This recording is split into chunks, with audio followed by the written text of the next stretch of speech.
il est important de revenir un peu sur l'activité que nous venons de tenir aujourd'hui à la permanence nationale du PLD, le Parti des libéraux et démocrates, dont je suis le directeur des structures, M. Sarabou Boussal, je m'appelle. Donc, le Parti des libéraux et démocrates, comme vous le savez, est un jeune parti de par, si vous voulez, son âge, parce qu'il a été créé seulement au mois de septembre 2020. Nous avons tenu notre Assemblée générale constitutive le 31 août 2020 et c'est seulement au mois de septembre justement que nous avons eu notre récépissé. Malgré ce jeune âge, il faut quand même reconnaître que c'est un très grand parti de par la nature des ressources humaines qui le composent. Notre président, le docteur Omar Sarr, a été pendant plus de 26 ans le maire de Dagana. Le maître Amadou Sall, ancien ministre de la Justice garde des Sceaux, le président Bamba Ndiaye, chef de parti, qui a été un des principaux collaborateurs du président Mamadou Dia au niveau du MSU. Notre sœur Bakhaw Diong, qui est secrétaire générale d'une grande centrale syndicale, ainsi de suite. Donc, notre naissance au mois de septembre 2020 avec notre récépissé ne nous a pas empêché d'aller aux élections locales de janvier 2022. À l'issue de ces élections, nous avons pu avoir au moins 500 conseillers à travers le Sénégal, des maires, des adjoints aux maires, des conseillers municipaux et départementaux.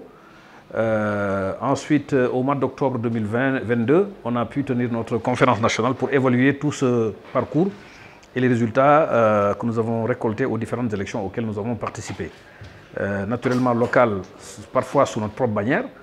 parfois avec le Benno Bokk Yakaar, puisque n'oubliez pas que depuis novembre 2020, nous sommes dans le gouvernement du président Macky Sall. Notre président, le docteur Omar Sarr, occupe le ministère des Mines et de la Géologie. Donc,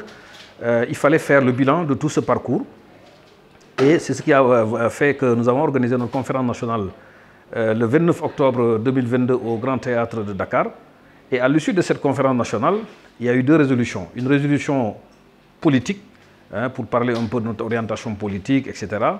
Notre posture dans le Benno Bokk Yakaar, notre position par rapport à la perspective des élections présidentielles, l'élection présidentielle 2024, mais aussi une résolution qui devait parler de l'organisation de notre parti. Parce qu'un parti, comme je le disais, qui est relativement jeune, a besoin de se structurer, de se massifier à travers le Sénégal. Ce qui se fait de manière extraordinaire, disons, partout, comme les résultats des élections locales auxquelles nous avons participé en atteste. Mais enfin, il fallait quand même faire le bilan de tout ça. Et donc c'est la somme de ces deux résolutions qui nous a réunis aujourd'hui pour voir un peu quel projet de circulaire on peut en tirer, n'est-ce pas, la valider et la partager, pour qu'ensuite maintenant nous puissions naturellement continuer l'animation de notre parti et la massification de notre parti qui grandit de jour en jour.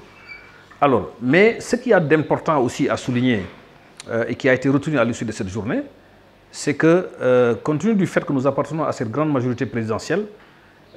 compte tenu du contexte politique dans lequel le Sénégal évolue aujourd'hui, avec tout ce que ça englobe comme incertitude, eh bien, nous, libéraux et démocrates, notre option, c'est de faire en sorte que cette grande coalition, le Benno Bokk Yakaar,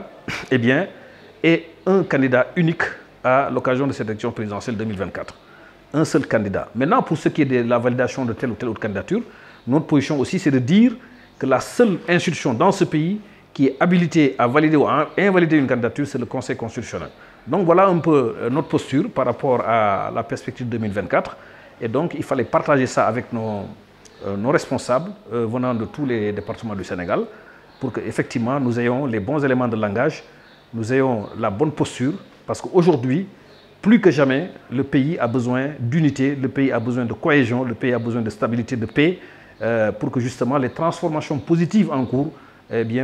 puissent se poursuivre au-delà de 2024. Sunu parti des libéraux et démocrates,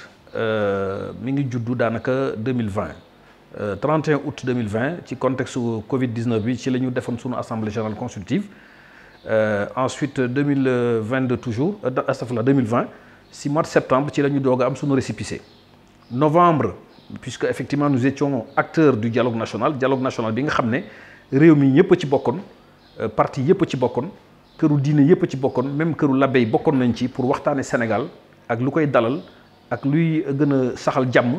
eh bien bokkoon nañ ci dialogue boobu. la nga xam ne nag moo ci génn ci ay ponk ci ñaar fukki ponk ak juróom-ñaar ñaar fukk ak juróom yi amoon nañ ci maanaam déggoo bi nga ko defee nag président Macky Sall ñaan ndax du ñu dugal suñu loxo maanaam ci li nga xam ne moom la ñu woowee mise en œuvre bi ñu ko nangoo nag mu daal di ñu dénk à travers notre président le docteur Omar Sarr le ministère des mines et de la géologie boobu léegi ñu ngi ciy liggéey mais comme avant ñuy egg foofu naturellement suñu parti commencé woon nañ ko structurer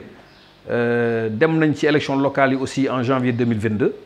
am lu toll ni ci juróomi téeméeri conseillers ay conseillers municipaux ay conseillers départementaux ay maires ay adjoints maires loolu daf di ay résultats yoo xam ne yu salutaire la ci parti boo xam ne juddu na yàggul trop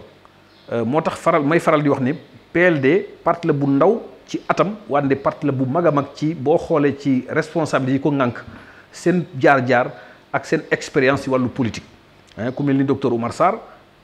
nekk na maire Dagana de 96 à maintenant eh bien waa Dagana ñu ngi koy continuer di ko wóolu te loolu bu amee rek c'est parce que dafa am lu mu leen amal comme njëriñ ku mel ni maître Amadou Sall nekkoon na fi ministre de la justice garde des Sceaux et ak président Bamba Ndiaye nu mu tuddati sunu sœur Baxaw Jong ak ñeneen ak ñeneen ak ñeneen man maa ngi tudd Sara Boubou Sall fekk baax Koumpentoum département de Koumpentoum nekk naa fa maire nekk naa fa conseil régional nekk naa fa conseil départemental élection yi ñu passé aussi participer nañ ci sunu bannière parti PLD comme yeneen département yu bëri yoo xam ne participer nañ ci aussi fépp foo xam ne waxtaan nañu ak waa Bennoo te maanaam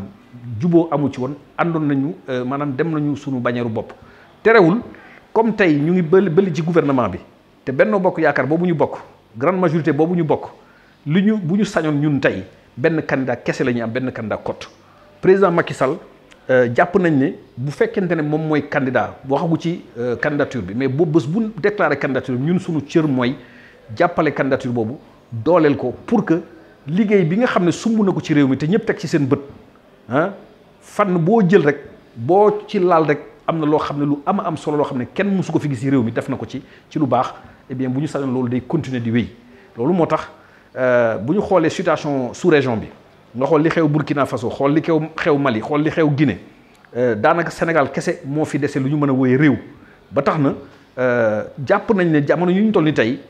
réew mi moo soxla doomu aadama yi fi yeewu yëpp démocrate yi yëpp républicain yëpp ñoo war a takku maanaam booloo nekk benn say taxaw pour que Sénégal li nga xam ne moom la ñu xam jàmm ji ngi xam maanaam sutura bi fi nekk ormal bi fi nekk suñu diggante ak suñuy kilifa diine loolu mën a wéy loolu moo tax tey ñu woon suñuy responsable pour que loolu ñu gën ko leeral seen bopp ñun PLD mënaguñu wax candidature kenn lu dul candidature unique lañ bëgg ci Benno Bokk Yaakaar te bu dee ne président Macky Sall moom dem na ba déclaré ne candidat la incha allahu rabbi ñun PLD suñu taxawaay moo doon jàppale candidature boobu dooleel ko mais tant que amul ñu ngi bëgg a biral ni aussi Sénégal réewu démocratique la réewu démocratie la république la ba nga xam ne amul kenn ku am sañ-sañu ne candidature diw amul wala validul wala warul déposer candidature chaque citoyen pour ñu jàpp nañ ne am na droit nekk candidat ki ko war a valider nag benn kuréel kese la Sénégal mooy conseil constitutionnel donc position yooyu jàppoon nañ ne il était important tey ñu dajale suñuy cadre politique suñuy responsable eh bien ñu jóge ci département yëpp ñu firndeel ko ñu biral ko ñu xamal leen ko mu leer ci bopp ñëpp comme quoi suñu mbébét tey mooy Benno Bokk Yaakaar la grande majorité présidentielle am benn candidat kese cote donc ci élection présidentielle bi ñu dëgmal pour que bu ñu ko gañee ci jàmm ak salaam lii nga xam ne président Macky Sall commencé na ko liggéey ci Sénégal te ñëpp teg ci seen bët ak fànn bu nekk eh bien loolu mën a wéy continuer Sénégal yi mën a continuer di ko jëriñoo